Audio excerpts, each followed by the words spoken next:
Roberta Winters, president of the League of Women Voters of Radnor Township.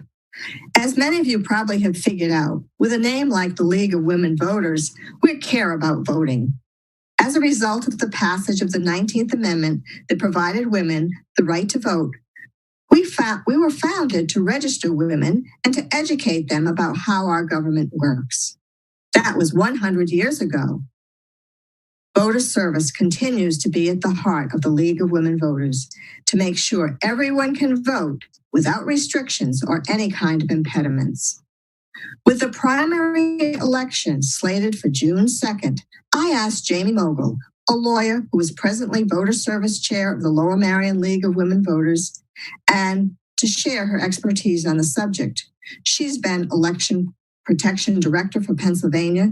She's led Fair District's PA resolutions process and has had many other ventures that make her very qualified to speak and make sure that everyone and every vote counts.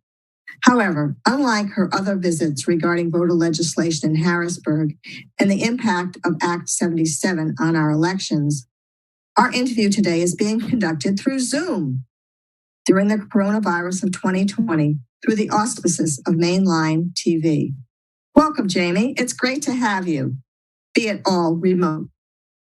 Yeah, this is, thanks so much, Roberta, and thanks to Mainline TV. This is really unprecedented times that we're doing this via Zoom, but I also think it'll be great because I can share my screen, and a lot of the things we'll talk about today, I can actually show you via the internet right as we're talking. So hopefully everybody's home, they're safe, they're healthy, and of course they can go right online and apply for, not only register, but apply for a mail-in ballot, which we'll talk about.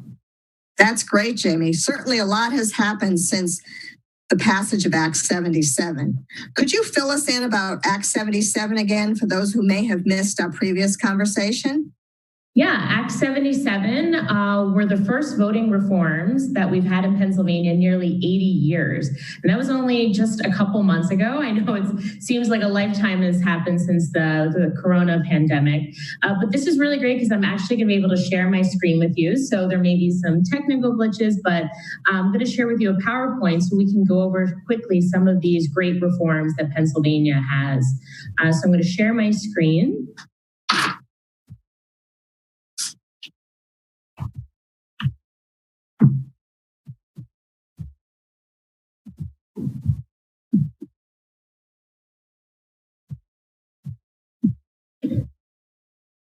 So under Act 77, these new voting reforms, mail-in voting, it couldn't have come at a better time for Pennsylvania. Before, we really only had absentee voting, which was limited to an excuse of why you would be absent from your area on voting day.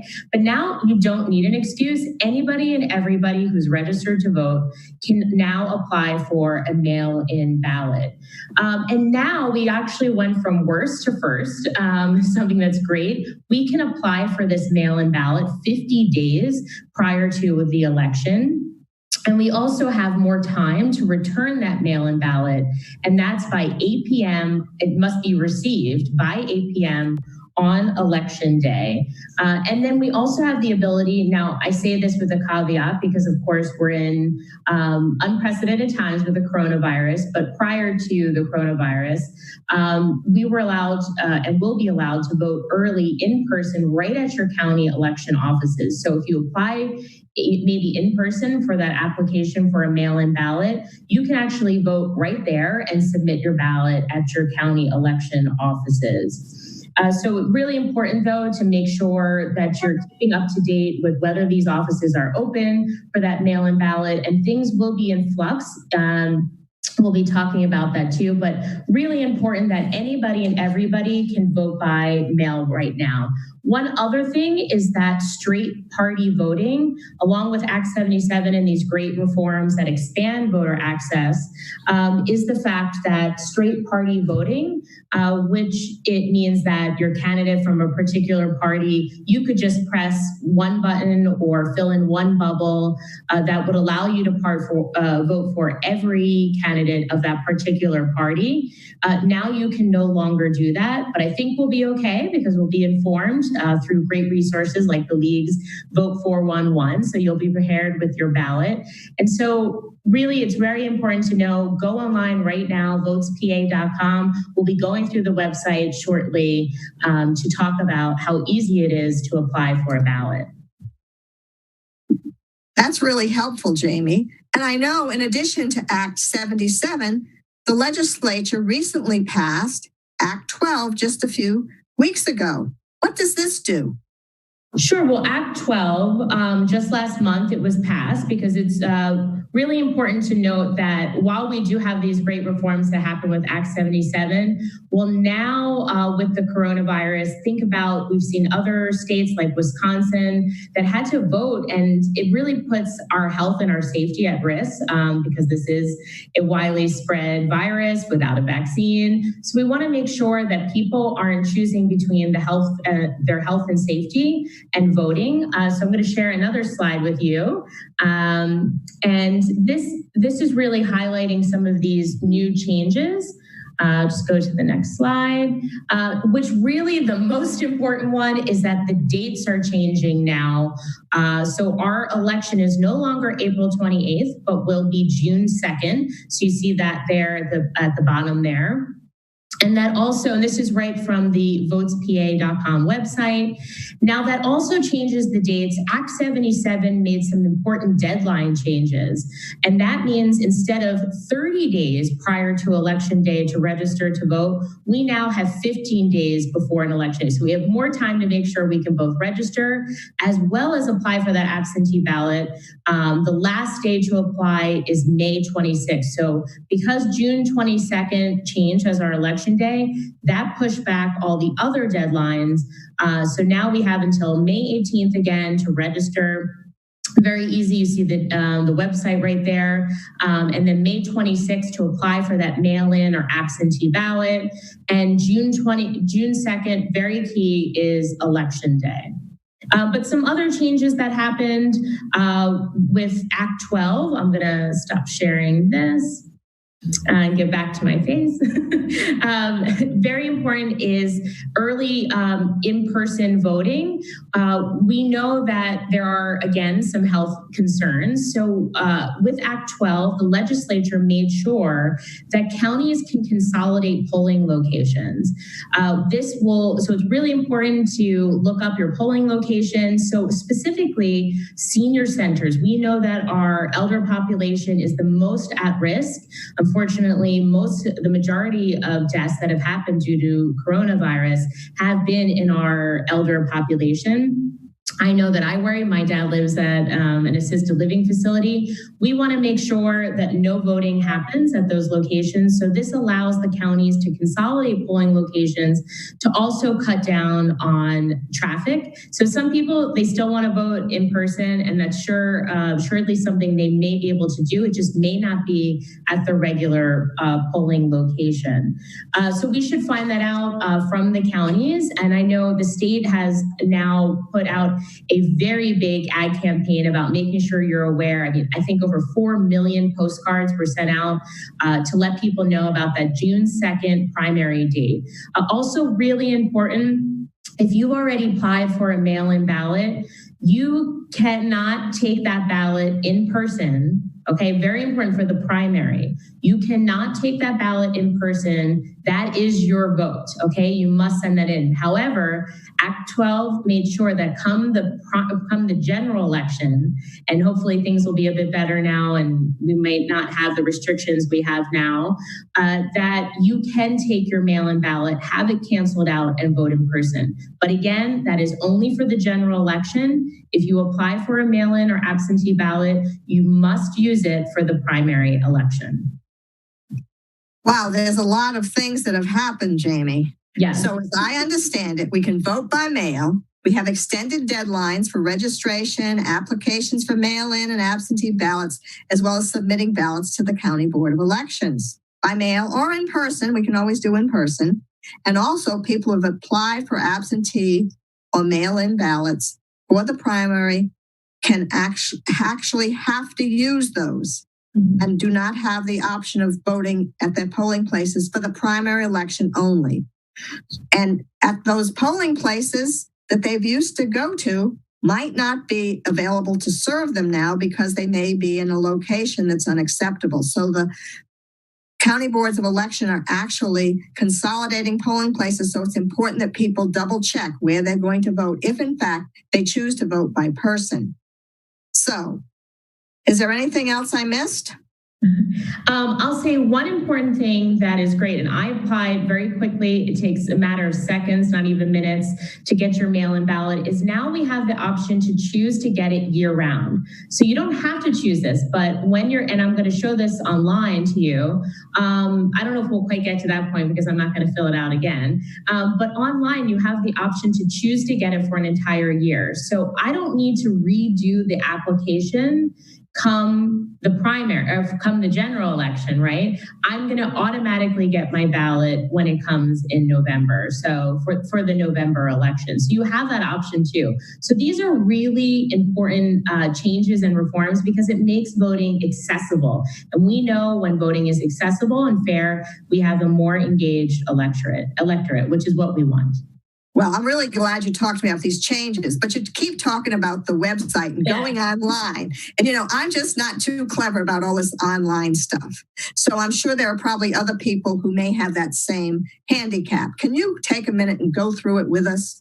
Sure. Well, this is the beauty that we are on Zoom right now. So I'm going to share my screen again, and I'm going to go right to votespa.com and talk about how easy it is to go online to register to vote, check your registration, or even apply for a mail-in or absentee ballot. Okay, well, this is a different screen. One moment. Okay, votespa.com. As I like to call it, the Vote Spa. It's a really good way to remember it, the Vote Spa. So you can see up here, votespa.com, very easy. And look, what's right away that they're highlighting is the mail-in and absentee ballots, how quickly it is to apply online. But before we get to that, I'm going to scroll down because this toolbar here is really great. The first thing, you want to make sure you're registered to vote. Our requirements to register for vote haven't changed. You must be a U.S. citizen, a PA resident for at least 30 days before Election Day, and 18 on or before Election Day. So really important to consider now that our election date has been pushed out, many more high school students may be 18 by Election Day, so we want to include them. And this registration online, one of the things that has come up is that you need an actual PEN.ID, like a driver's license.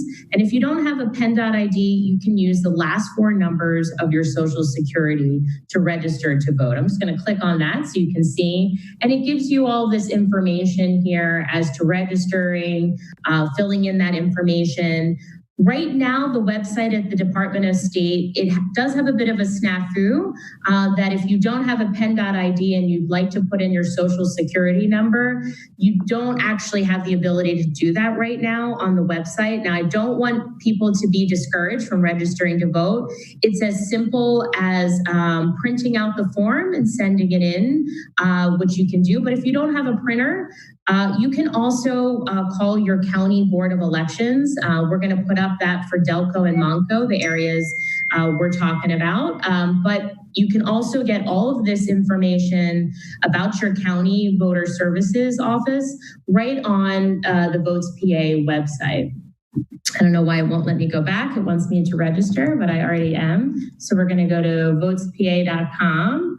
Back to the website. So that's to register to vote, but you can also check your registration status. Maybe you haven't voted in a while, which is unfortunate, but hey, you're getting engaged again. So you want to make sure that you're registered. So you can do that either by finding your registration status by your name or by what you use to register, which is that driver's license. And again, if you have issues doing this online, don't be discouraged because again, you can call your county board of elections, which are very because again, our counties administer our elections. So Delco may have different means of registering people online, like maybe they take all that information on the phone, but they'll also send you out a paper copy if you don't have the ability to print. Okay, so again, don't be discouraged if you don't have a printer, if you're not so good at doing things online.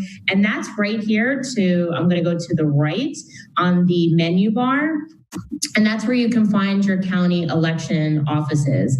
But at the end of this, I'm also going to put the numbers for Monco and Delco. So it's as simple as putting your county and finding that. All of this is really a one-stop shop resource here for registering, checking your registration status. And then now the real crux of why I'm pushing this is we really need to make sure that people vote, and that they have the ability to do that now by mail-in and absentee. Again, that's no excuse mail-in. People are a bit confused about the absentee and mail-in ballot, why we have both. Well, long story short, the absentee, the excuse part of what we had before is part of our state constitution. So that has a very rigorous and arduous process for removal of that. So what the legislature did is they just expanded upon that by adding everybody, no excuse, mail-in ballot. So when you go to apply online, and you'll see here, they give you a nice explanation. This is the language we previously had as to having an excuse to vote. And really great, when you go to apply here, it will actually prompt you to answer questions. Are you a college student? Are you a person in the military overseas? Do you have a disability? But don't freak out because, again, it's very simple. They're administered the same way. You apply for it, your application goes in, you receive a confirmation email that it would be sent to your county board of elections. And now you can even track it, which I'll show you in a minute. But again, the mail-in and absentee, they're administered the same way, very easy. I'm going to emphasize that over and over and over. But if you can't do this online, because I'm looking here at the online process, okay, you can also call your county board of elections and they will certainly send you a application to register for this mail-in or absentee ballot. So I think I've covered most of it. Again, votespa.com, great resource. And this is just prompting you to start the process for a mail-in ballot. Well, Jamie, I certainly learned a lot. But since the libraries and the schools are closed, I think it would really be helpful if we had that number for the Board of Elections, because sometimes when I get stuck on the computer, that phone number is where I'm going to go.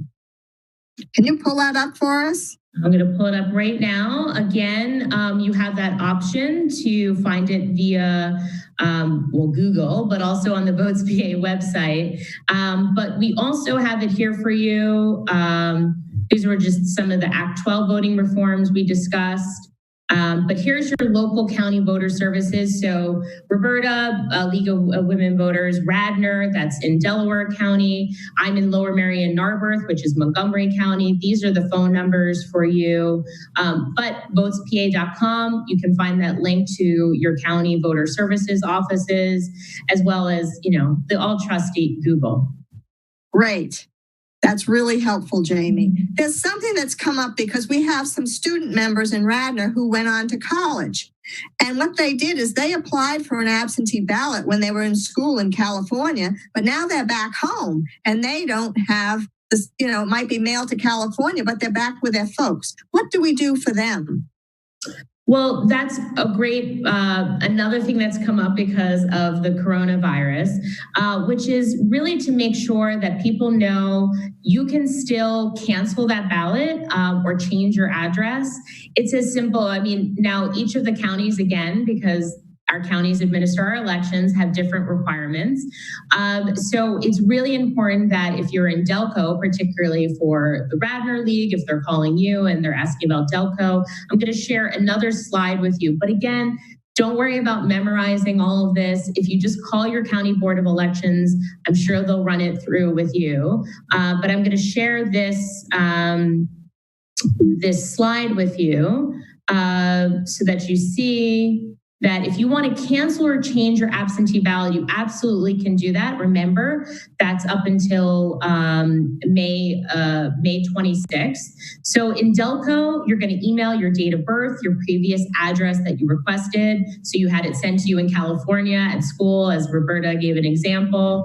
But you're going to put your new address, and that maybe you don't want to have it sent to your address anymore, but you want to vote in person. So you can actually put that you want to cancel your ballot, and then you're going to sign it because you want to make sure that your signature matches your application for the ballot. So then you're going to email it to that email address there. Monco, a bit easier. They have a form which is on the Monco, and I put Monco PA there, one word, because that's actually the Monco website. And they have a form under forms in the menu, and you're going to fill out similar information to either cancel or change the address for your absentee ballot. Thanks, Jamie. That'll certainly help a lot of kids. Now, we all know how important it is to vote for every election. And as though you mentioned, we have closed primaries in Pennsylvania. So if you do want to vote in the primary this year, you may want to change your party affiliation, because if you're an independent or you're a Green Party member, you really don't have the option to vote in a primary unless there's something like a ballot referendum on it. So can people still change their party affiliation, like become a Republican or Democrat, or change from one to the other? Still, is that possible? Yes, absolutely. I know, unfortunately here, we at the League, we push for open primaries, which I will continue to push for. But if you really want to be engaged and you want to vote for Democrat or Republican, because that is the system that we have here in Pennsylvania currently, you can still change your registration. Again, going back to that votespa.com website and go to registration, and you can update your registration. It actually has an option to change your party affiliation as opposed to changing your address or registering for the first time. It will actually prompt you for that specific change. Is there something else about the upcoming elections that people who are voting need to know? I know we might have to change our polling place. We might want to do it online. But is there anything else that's big news? Big news is all new voting machines. So if you heard us talk before, specifically when we were in the studio talking about voting reforms, big changes coming. Montgomery County already has their new machine. All 67 counties will have new voting machines. And that's really because, again, under Act 77, we are pushing for a paper trail, a voter verified paper trail. Hard to believe, but Pennsylvania had no way of auditing its elections prior to the use of all these machines. So if you're in Delco, you will be using now a hand-marked paper ballot process. So if you do vote in person, it's as simple as filling in the little bubbles and putting it through a scanner. But even better, I'm going to go back to that Votes PA website, because you can actually see demos of the new voting machines. So I'm going to show you that really quickly. Wait, Votes PA has everything. Yes, it's really, again, this one-stop shop for voting in Pennsylvania.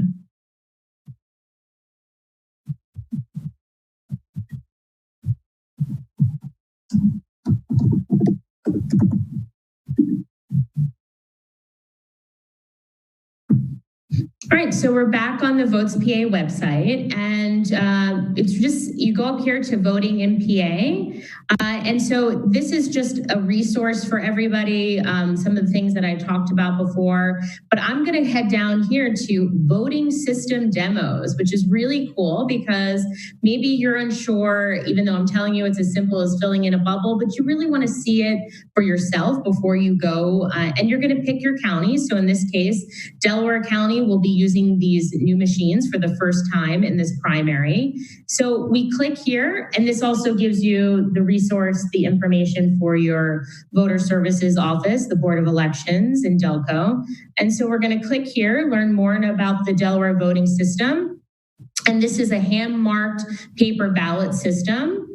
And it tells you all about how easy it is. You get your ballot, you fill in the bubbles, you review your selections, and then this is the scanner here, the submit your ballot option. Now, other people who are using ballot marking devices, this is a bit different. Philadelphia County, for example, they have a touch screen where they push this and then they get a ballot. But I think we're pretty lucky here, especially given Corona, that we won't be touching anything other than our own ballot.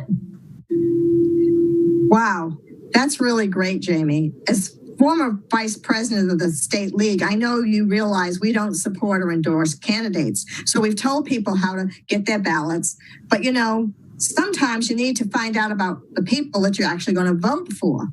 How would I find more about the candidates who are going to be on the ballot at the primary on June 2nd? Another incredible resource for the league is this Vote 411, which I'm going to show you quickly here. And it's vote411.org. Go back to the PowerPoint and show you this slide.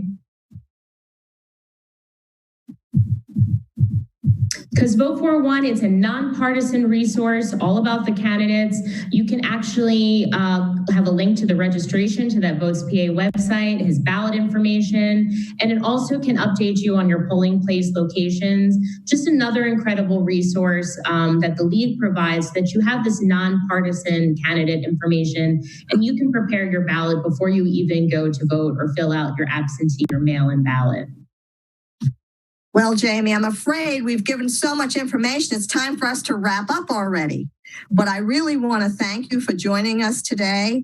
And I really would like to welcome all of those and thank those in our audience who've joined us to watch our interview via Zoom during this Corona crisis of 2020. We all hope our viewers have committed to Votes PA to their long-term memory, and also our vote411.org to their website. For candidate information, remember, everyone, your vote is your voice. And thanks to Mainline TV, all of you will be better able to exercise that option without any impediments. You can vote early, you can vote off only once, and you can let your vote be counted on June 2nd. Encourage your friends and neighbors to do the same. Thank you again to our audience, to Jamie, and to Mainline TV for this opportunity to help everyone exercise their right to vote.